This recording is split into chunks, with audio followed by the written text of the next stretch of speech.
పసుపు తాడు ఒకటే మహాభాగ్యమై బ్రతుకుతుంది పడతి పదే లోకమై.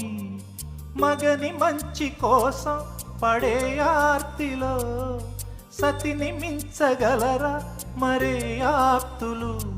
ఏ పూజ చేసినా ఏ నోము నోచినా ఏ స్వార్థము లేని త్యాగం భార్యగా రూపమే పొందగా.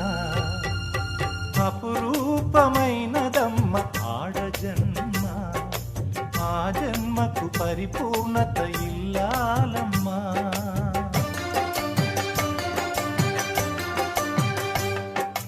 అపురూపమైనదమ్మ ఆడజన్మ, ఆ జన్మకు పరిపూర్ణ